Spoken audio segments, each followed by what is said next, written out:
और अब मजदूर रहनुमाओं की अहम प्रेस कॉन्फ्रेंस का जिक्र। मजदूर रहनुमाओं नासिर मंसूर और ज़हरा खान ने सिंध वर्कर्स वेलफेयर बोर्ड की साबिक़ इंतज़ामिया पर 25 अरब रुपए की मुबैना खुर्द का संगीन इल्ज़ाम आयद किया है।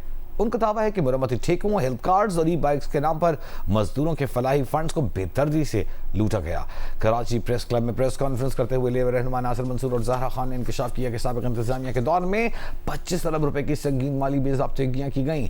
रहनुमाओं के मुताबिक मजदूर कॉलोनियों की मुरम्मत के नाम पर अरबों रुपए के जाली टेंडर्स जारी किए गए।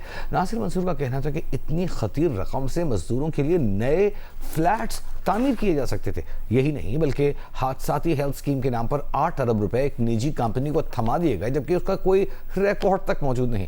ज़हरा खान ने बताया कि 10,000 ई बाइक्स की खरीदारी के लिए मशकूक कंपनियों को 3 अरब रुपए की पेशगी कर दी गई, जबकि क्लिफ्टन जैसे महंगे इलाके में 1 अरब रुपए का गैर ज़रूरी दफ्तर खरीदा गया, जिसका कब्जा अब तक हासिल नहीं किया जा सका। लेबर रहनुमा ने इल्ज़ाम लगाया कि करप्ट गिरोह अब नए बोर्ड को काम करने से रोकने के लिए अदालतों से हुक्म इम्तना हासिल कर रहा है।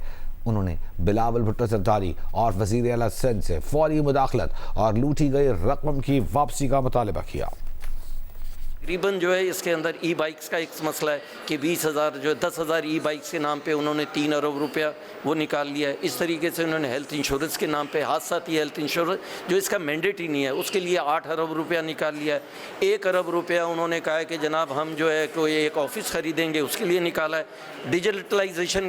डिजिटलाइजेशन के नाम के ऊपर उन्होंने जहाँ पे 3 करोड़ रुपया सिर्फ रखा था 45 करोड़ रुपया जो है उन्होंने रख दिया, जिसमें 15 करोड़ रुपया वो ले लिया। इस तरह की और बहुत सारी स्कीम है। 70 करोड़ रुपया उन्होंने सिलाई मशीन के नाम पे जो है 20,000 सिलाई मशीनें लेनी है उसके लिए लिया, और लेकिन ग्राउंड पे कुछ भी नहीं है।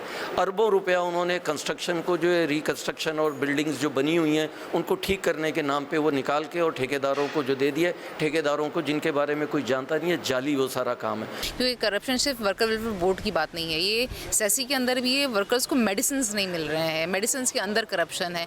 मतलब बार बार जो है वो मेडिसिन मौजूद होती हैं तो जो है ना एलपी की जाती है उनको।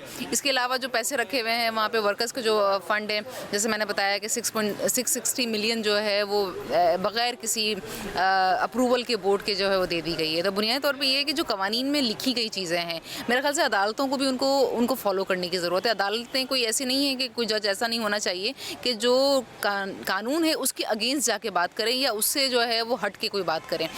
कानून सीधा सीधा ये कहता है कि बोर्ड जो है वो अख्तियार रखता है किसी भी चीज़ को जो है अप्रूव करने का और किसी चीज़ को अप्रूव नहीं करने का। तो इट मीन्स कि जब बोर्ड कह रहा है, कोई भी इदारा वर्कर वेलफेयर बोर्ड है या सेसी है या ईओबीआई है, कि अगर किस पैसे को किस तरह इस्तेमाल होना है या किस तरीके से जो है वो यूज़ होगा, तो फिर मेरे ख्याल से कोर्ट को इसको रिस्पेक्ट करना चाहिए। और इस तरह के जो फैसले आ जाते हैं जो काम में हडल डालते हैं, ये बुनियादी तौर पे मज़दूरों को ही नुकसान पहुंचा रहे होते हैं, मज़दूरों की मूवमेंट को भी जो है वो नुकसान पहुंचाने की कोशिश करते हैं।